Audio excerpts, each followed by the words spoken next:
Alright, hello everybody and welcome back to another Overwatch League fan thoughts and analysis video. Today we talk about the final Season 2 roster, and that roster is the roster for the Washington Justice. The team to announce their roster the latest, officially announce their branding as well the latest. To me, just overall, a very weird and interesting team. So let's jump into talking about this team and just I gotta give my opinions on this team. I'm gonna start with a role that I don't normally start with. I've started with this role in the past on a couple teams, but let's start with the head coach for this team, which is Wizard Hyung. Wizard Hyung is one of the former coaches for the New York Excelsior. I think a lot of people believe he was a major part of that team's success. Not the sole reason for it, of course. He was not the head coach of that New York Excelsior team from Season 1, but he was a coach and he was highly regarded. And I think he was kind of the free agent signing, along with Jonas, formerly also of the New York Excelsior, who also is on this Washington Justice roster. So there is an element to this team, kind of a strong main tank, kind of base, and a coach who, while not a head coach with New York, a coach who was successful in the Overwatch League in the first season. So this team's kind of base, and we're not going to talk about tanks right away, we'll talk about tanks after the DPS players as I usually do, but this team's base, head coach, main tank player, very impressive early announcement. I mean, when they announced those two players, or those two people had joined the Washington Justice organization, I was impressed. I thought this Washington Justice team was going to be dangerous. I thought they were going to be title competitors. Once they fully announced this team, my opinions very much changed on this team. But we'll talk about that in a second. But I think that this team has a very good head coach, and if anyone can turn this team into a very dominant team that people don't really expect them to be dominant, I think it's going to be a Wizard Hyung in that head coaching role. But let's start talking. I can't talk. Let's start talking about this team's DPS play, and we will start with the only DPS player on this roster, one with Overwatch League experience and two from South Korea, and that is Otto. Otto formerly played for the Shanghai Dragons, of course not a very successful team in the first season, and by not very successful, I mean didn't win a single game. But Otto, a very impressive Genji player for the most part. I thought he had some very, great moments. He played some Tracer as well at a pretty high level, but for the most part he played some Genji at the high levels. I really liked Otto. I'm surprised he didn't stay with Shanghai. He was one of those players that I thought he was going to stay.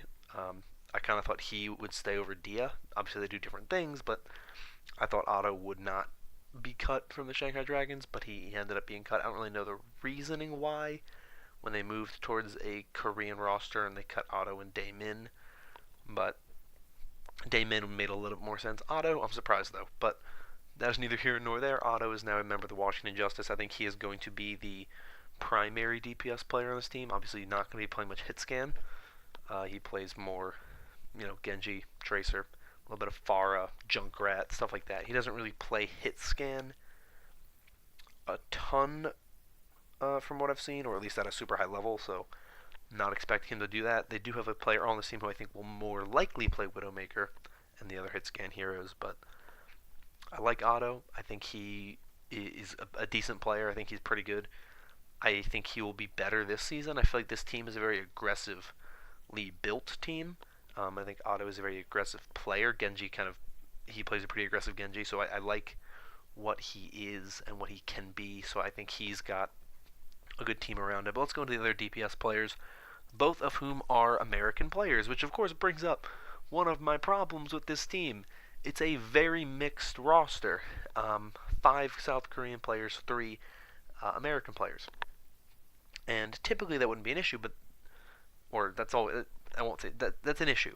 Now, it's not as big of an issue if you can run 6 players of all one nationality and then have your backups that are a different nationality.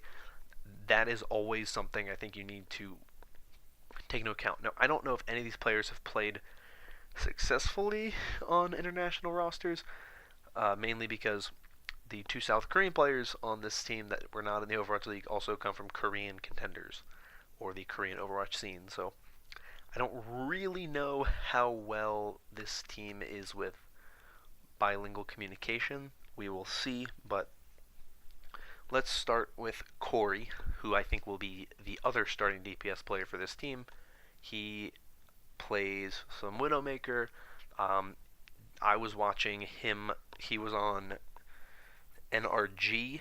No, he's on Gladiators Legion. He was on Gladiators Legion. I was watching Gladiators Legion versus NRG in the Overwatch Contenders Season 2, regular season. And actually, that might have been the playoffs, actually, now that I think about it. That might have been the playoffs. And he played some Sombra. Was not impressed at all. It was okay. He didn't really play all that well, but he switched over. But a different game before that game, I don't remember who it was against. It might have been Envy. But I don't know if that's who it was or not. Would have been second wind. It was not important. He played some Widowmaker. I think it was second wind. He played some Widowmaker, and I thought he was very, very solid on Widowmaker. I thought he made some great plays. I thought he looked much better on that Widowmaker than he did on the Sombra. So I expect him to play hit scan for this team, primarily Widowmaker, if that's the way the meta is turning. Since my last fan thoughts and analysis video, the meta has seemingly potentially become less goats heavy with the nerf to shields or nerf to armor and the changes to Reaper and Brigitte and D.Va. We may see a shift away from goats slightly, so maybe DPS play is back on the menu, which means we may have to start focusing more on that. So, but I expect him to play mostly Widowmaker or just that hit scan role in general. But in the current meta, that's a lot of Widowmaker. Some McCree now that McCree's pretty good, but Widowmaker, it's Widowmaker. So that's really what I expect from him. Of course, he can play some Sombra, but I really wasn't impressed by his Sombra, so that's whatever. But yeah, I think Corey will be okay. Don't know how he's going to communicate with the rest of his team. I'm curious to see how that goes, but we'll see. We'll see how Corey manages with a roster made up primarily of Korean players. Next, we have Stratus, who is another American player. He comes from NRG.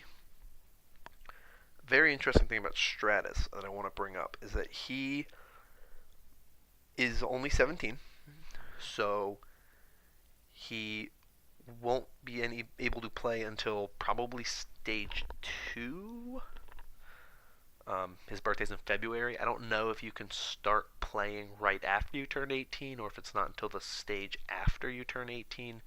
I don't really know. I think it's not until the stage after, so I don't think he can play until stage 2, but he is 17.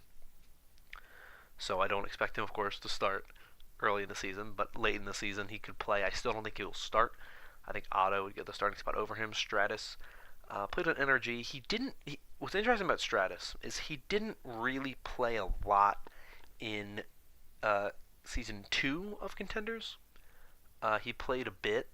I saw one game, I think, early in the season that he played against Envy, and he played Pharah really, really well. I thought he was incredible on that Pharah. I really enjoyed watching him play that Pharah. I thought his level of play was very, very high. So when he is able to play, I expect him to play a lot of that Pharah. Washington Justice Twitter account, when they announce their players, they always have a hero behind them. For Stratus, they had Tracer. I don't know why. I don't really think Stratus should be playing much Tracer. I mean, maybe he's better than Otto, but Stratus on Pharah was really, really good and really enjoyable to watch. I love Pharah play. Pharah's one of my favorite heroes, so I enjoyed watching Stratus. I thought he played very well. I thought he dominated the game against Envious. It was Oasis that I was watching, so I didn't watch the whole game, but I watched him on Oasis. I saw enough. I saw a lot. I thought he looked very, very dominant. So I think Stratus is a very good signing for this team. The problem is he didn't play a lot in Contender Season 2, so he doesn't have a huge sample. I don't know if he played a lot more in Contenders Season 1. He was on the roster, but I don't know how much he played.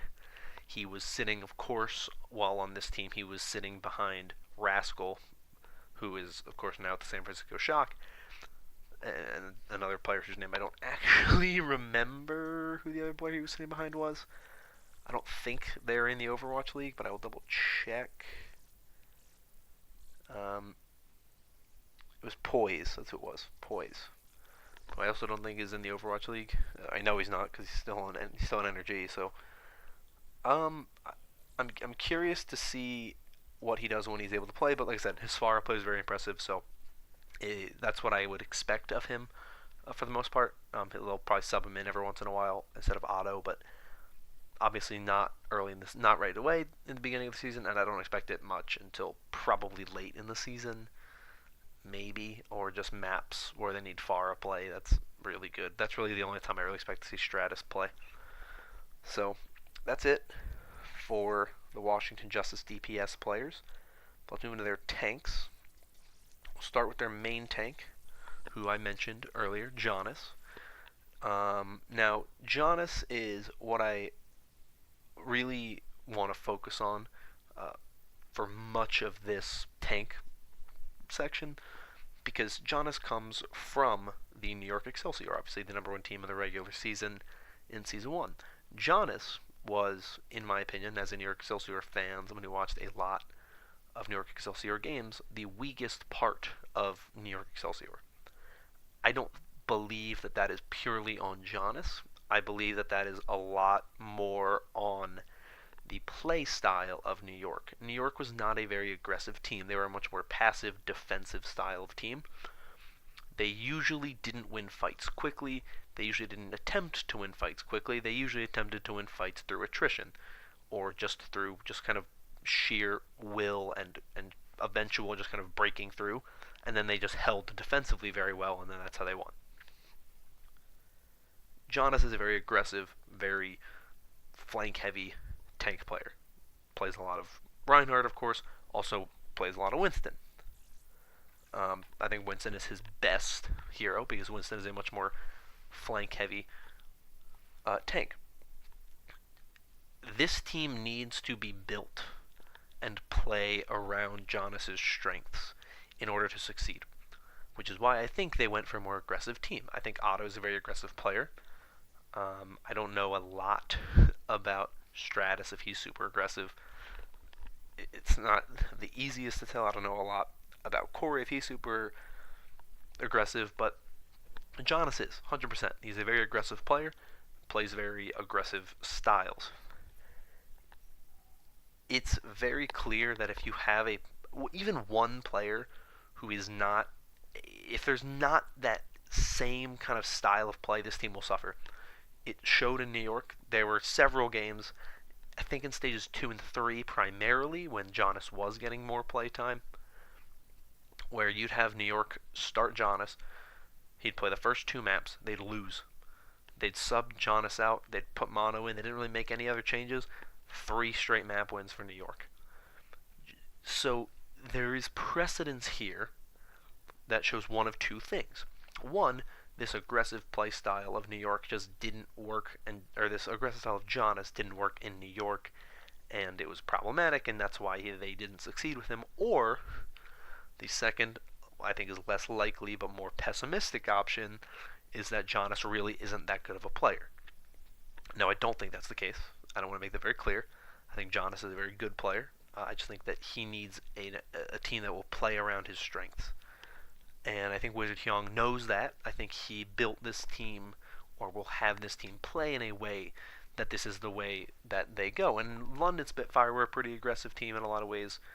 I expect this team to be very aggressive. I don't know what to expect meta-wise, if we should expect triple tanks still, if we should expect a more classic 2-2-2 dive type team. I think it'll be very interesting to see where the meta goes because like dive is still not super like traditional 2-2-2 dive is not super big because it's kind of hard to run it because of Brigitte still, but Brigitte is also not as good anymore, which then hurts triple triple. So I don't really know what to expect, but that is the main thing with this team. Jonas is the focal point of this team, and if they don't play around the way he needs them to play, I don't see them succeeding very much. In their flex tank role, they have San Sam, who is coming from Meta Athena. I'll be honest with you, I don't really know where to go to find Meta Athena games that San Sam played in. If anyone can find some for me, I would appreciate it. Meta Athena is not a very good team. They're in Contenders Korea Season 3. They didn't play in Contenders Korea Season 2. They did play in Season 1, but they were really bad. They're one of the worst teams in Contenders Season 1. Like I said, they didn't play in Season 2. They played in the Contender Season 2 trials, but they didn't play well enough to move up or to move back into Contender Season 2. So, now he did play in the Open Division for 2018 Season 3. Didn't play in the trials, but he did play in the Open Division. So, we're talking about a player here who comes from a team that didn't really play very well, didn't find a lot of success, who's going to be playing on this team. Now, Meta Athena is a team I know about. I know they have some players who have made it into the Overwatch League in some capacity. They're just also an old team. They've been around for a long time, so kind of happens. But, they have Chris, who is currently in the Overwatch League on the Florida Mayhem. Arhan came from them. He is now with the Houston Outlaws. Libero on the New York Excelsior. Nuss on the London Spitfire. All come from Meta Athena. So they have some players from the past, very talented players, but you wonder, how are they going to do? Also, Awesome Guy and Saya player from the Florida Mayhem also come from Meta Athena. A team that has this success in terms of players getting into the Overwatch League, that they were good, but you kind of wonder how this will translate. There's been good players. Will San Sam be one of them? That's really the question. A lot of the players that made it in the Overwatch League are still in the Overwatch League. It's not like they went and didn't perform well. Nuss is still there. Awesome Guy, Saya player. Both very good players. They're still there. Libero, one of the best players. You have some very, very good players that made it in to the Overwatch League from this Meta Athena team. But Meta Bellum has always been the better meta team. And they do have a player on this team from Meta Bellum. We'll get to them. Or no, they don't have someone from Meta. Well, they kind of. There's someone who was on Meta Bellum but isn't. Anyway, so I don't really know much about San Sam. I didn't really watch him play, but he's a D.Va player, of course. He's a Zarya player. I don't know what to expect from him. He hasn't played at a very high level in terms of, Contenders is kind of like the step right below Overwatch League. Hasn't played in that Contenders high scene since Contender Season 1 2018 Season 1. So I didn't really watch much. I didn't watch anything from Contender Season 1 because it's kind of a while ago, meta-wise. Obviously, you can find some stuff there, but he's a player that clearly there is some reason why they signed him. So I will be interested to see how he performs in the Overwatch League. But finally, we have the support players, and we will start with Hyun Yu, who is the player that was on Meta Bellum. Played for Meta Bellum in Contenders 2018 Season 1, but then moved to World Game Star H2 for Contenders 2018 Season 2. A team that until looking into Hyun Yu, I had literally never heard of. So I have no idea what this team has done in the past. In terms of players that are formerly members of this World Game Star H2, the page doesn't exist anymore, so can't really look into it because they're gone. So yeah, but he played for Metabellum before that. So I watched a little bit of him. Thought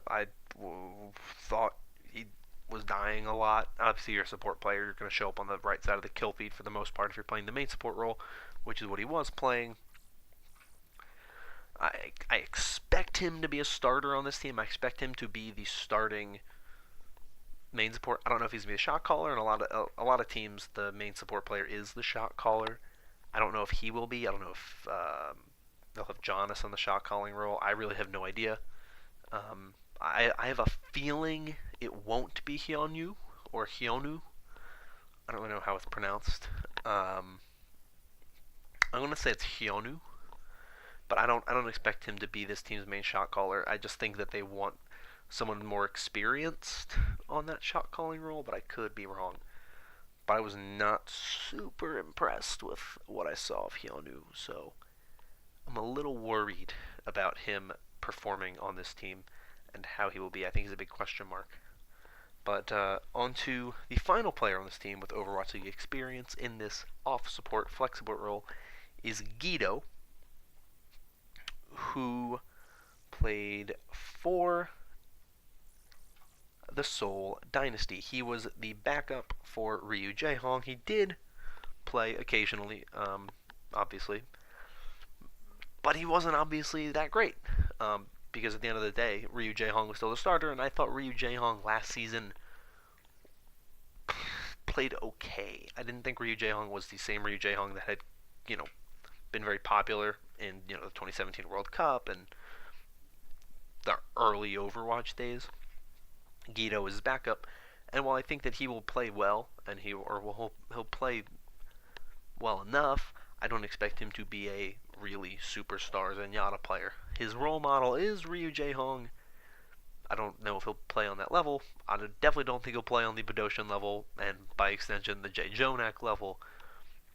But he is what they have. He is going to be, in my opinion, their starter. He's another South Korean player. I have a feeling they're going to rock with 5 South Korean players pretty much every game, and they'll sub in, players here and there. They do have one other player in this off-support role, which is Phazix or Phazix or Phazix. I have no idea how it's pronounced, but it's Fahzix. I'm going to say it's Phazix. He comes from NRG Esports. Once again, wasn't super impressed with him, but he does have some chemistry with at least somebody on this team.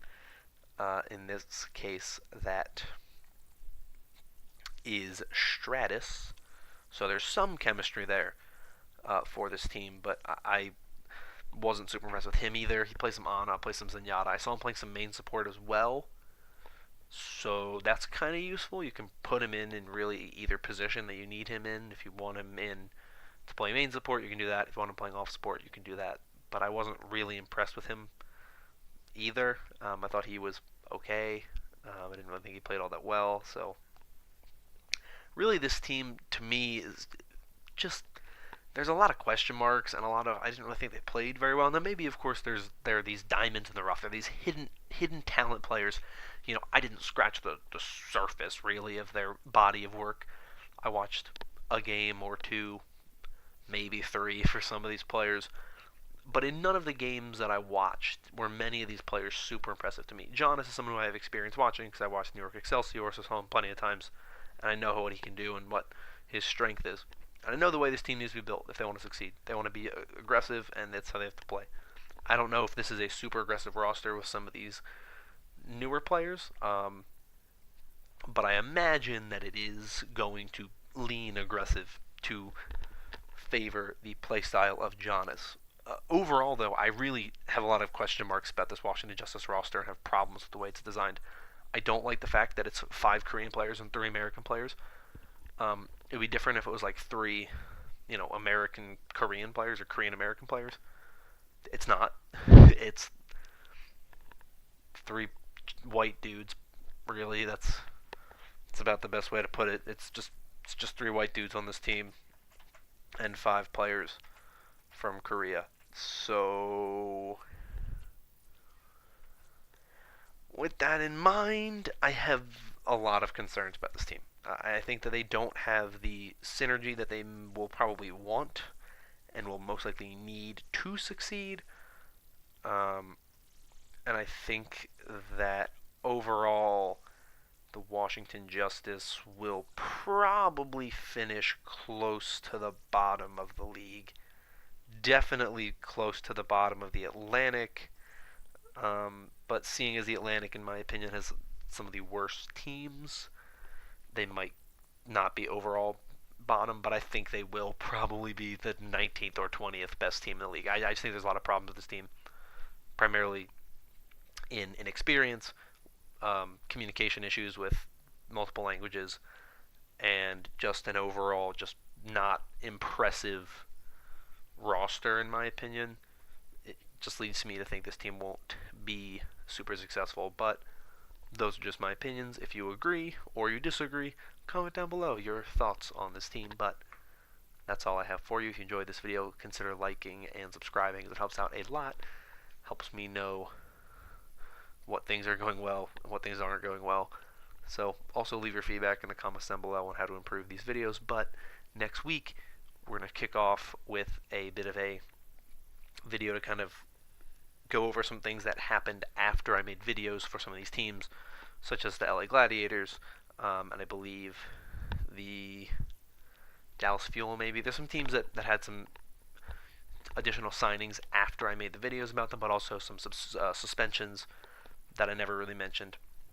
So I'll go over all that in Monday's video, so I can just kind of explain some of the things that have changed since my last videos on a lot of these teams. So that's Monday's video. Friday, little surprise what I'm going to talk about, but it has to do with kind of my season 2 preview stuff starting for the league as a whole. So that's all I got for you.